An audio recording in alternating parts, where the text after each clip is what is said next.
is ultimately not all that useful to mathematicians or Let me, anyone else. let me turn this There off. actually is something called the Riemann sphere that involves dividing by zero by a different method. But Let's save that for later. Right now, I need this. But let's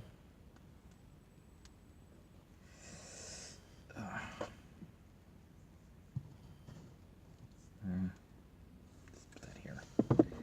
See if that works. Sort of. I guess that works good enough. Let's see me. Oh.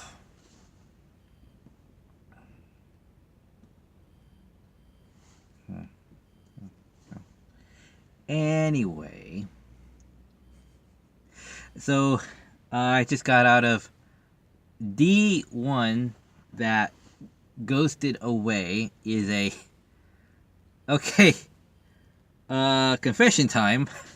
Uh, at first I thought this was a Asian film because I thought the actors were Asian. Turns out no, they weren't. They're I think Brazilian. I think or Latin America. I don't know, something south of the border. It's one of those ones. For all I know, this could be made in Chile. So yes, it's a South American or Central American film with Central American characters. I'm Hispanic, and I missed this. Probably due to the fact that it had really, really low production quality, and most of the people I saw were wearing makeup anyway, so it's kind of hard to tell. But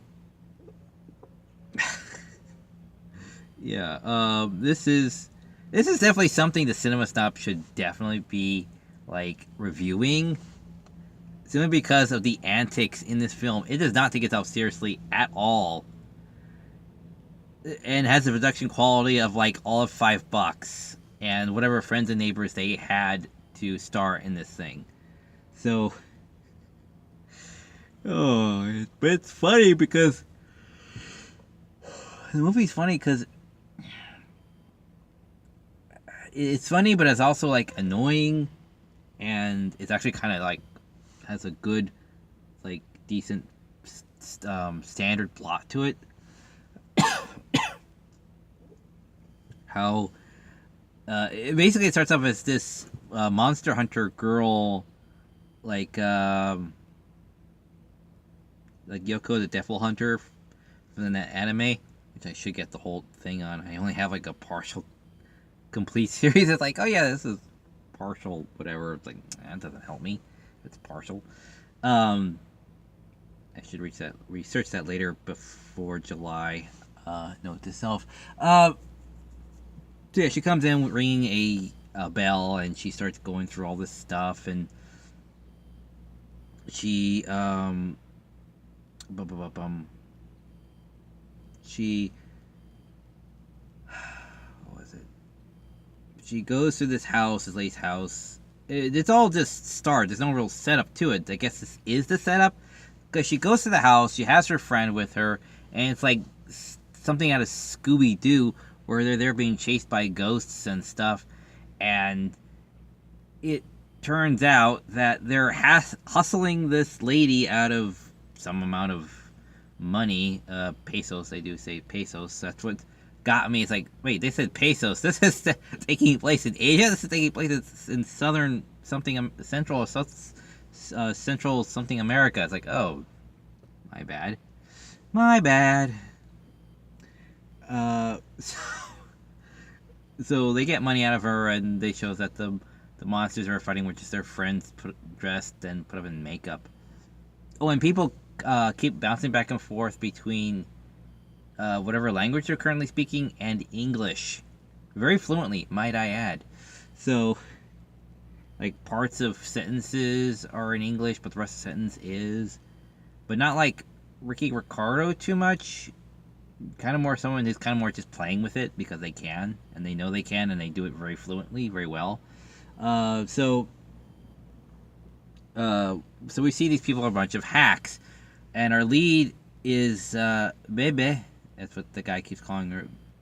It sounds like he's pronouncing Bebe, but her name is spelled differently because you see it on the subtitles at the bottom. It's Basky. No, it's Bebesk, I think, or something like that. But he calls her Bebe, and um, and she is the granddaughter of this legendary exorcist, and she gets a call one day on her app. It's all modern day, so everyone has like phones and apps and things, and they got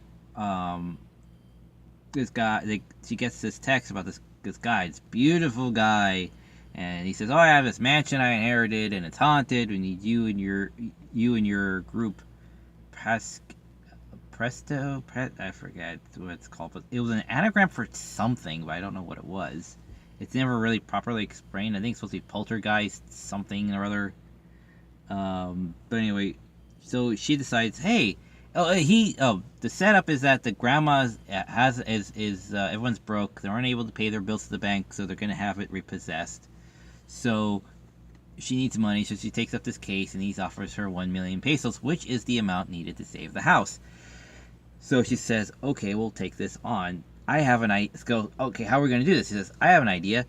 Let's dress up, you guys, my friends, dress up as ghosts and scare the ghosts that are currently living there to get rid of them. So the friends, get there, and, wackiness ensues. And this time the monsters are real. And just cheap. Not the CGI or special effects is cheap. No, it's the humor and story and acting that is cheap. So you have all these people who don't really look scary, act scary, run around. Oh, and times they even increase the speed of things, so people sometimes do things like 10 times faster than they normally would or something. And sometimes people have to explain who and what they are. Like, there was this fucking... They should be in Ready Player One. This one scene, this one spoof of this horror film, which I saw part of, by the way, and part of in the Midnight Screenings review, about stupid Annabelle, the Annabelle doll, which I still, for the love of God, I especially disbelief is shattered at the point where he says, oh yeah, here's this doll you had that was like the doll you had when you were a kid, and she's all going, oh, it's so beautiful, it's like the one I had. It's like, it's the creepiest doll ever. This fucking woman says, oh, like she's eyeing and going to it like the most beautiful thing ever, like it's a bouquet of roses. It's like, it's the creepiest fucking doll ever. And you're saying, oh, it's not like anything bad's gonna come from this. I'm like, Jesus Christ. Alright, so anyway, I love that that part of the horror film movie. But anyway, this part should be in Ready Player One, where this where the ghosts are kind of like the ones that stop to talk a bit, introduce themselves. And the other ones are just like straight up parodies of weird baseline ghouls and stuff. But this one where it says, yeah, bring in the Annabelle-based character. And he says, she comes in and kind of baby steps it, but like they speed it up, so she's moving all fast across the floor. He says, you're Annabelle. He says, no, I'm not Annabelle, I'm Annabelle. And I will be the one, I'm the one doing all the backflashes. I'm the one responsible for all the backflashes, so she does like the main backflash to the backstory as to why all this is going on. And he says, okay, and the reason we kind of like stop there with the backflashes is because that's all we're budgeted for. And he says, okay, now I have to go and film my my live action TV show, Simply Beautiful or something like that.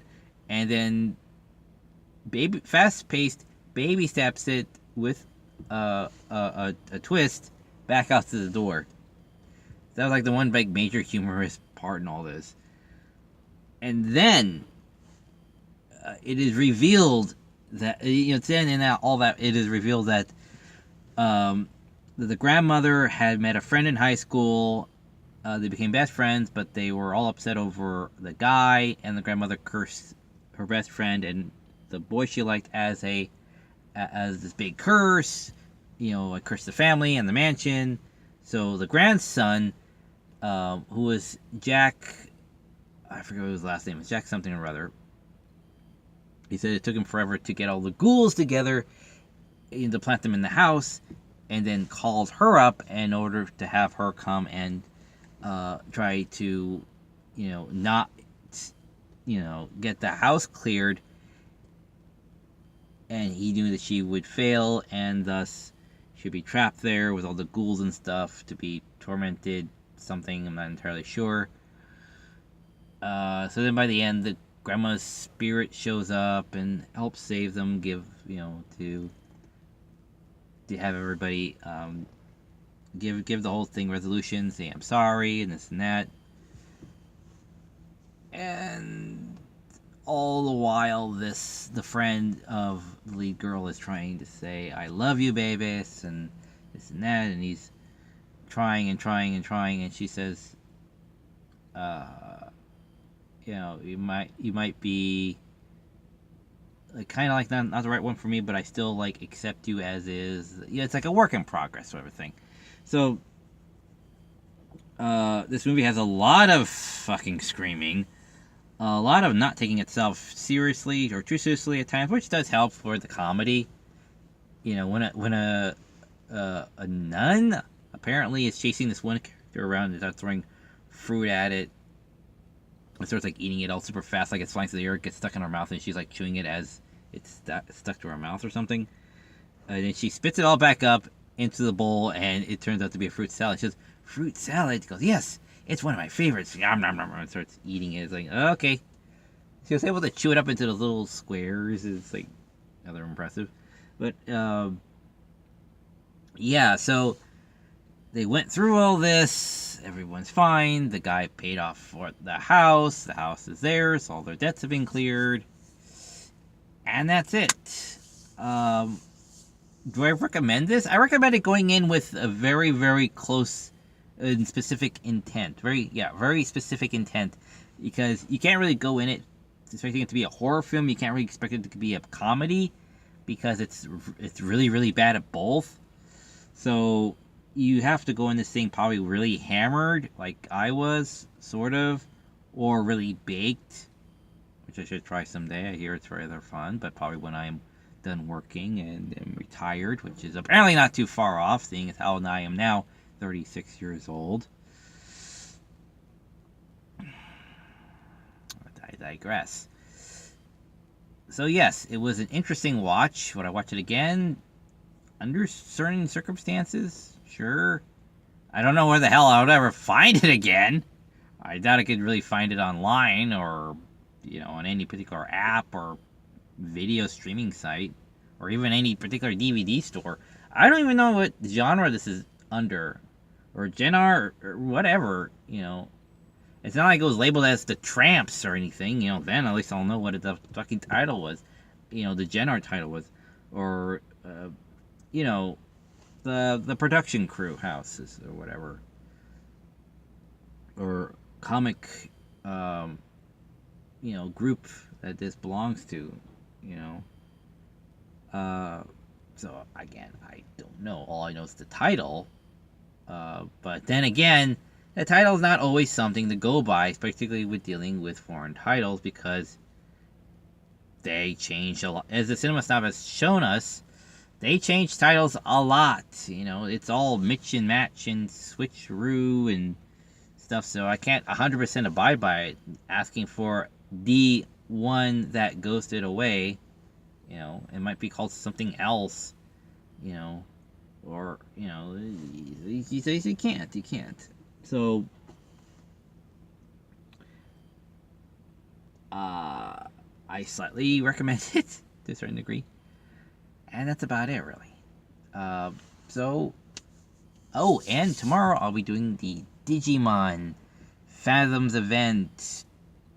Something, I don't know, there's like 3 of them up there, and this is the only one that's playing here. Come tomorrow at 8. So I'll be seeing that. So see you back here tomorrow for the Digimon movie. And again, my hat's off to you, Brad and company. How you've done this for the past 10 years, I have no real clue. You guys must be making a decent amount of money to do that. So until then, and Brad, can you come over down here to the West Coast so that we can see you at a convention here, that'd be awesome. But whatever. So take care. Bye. And hopefully I'll see you at a convention.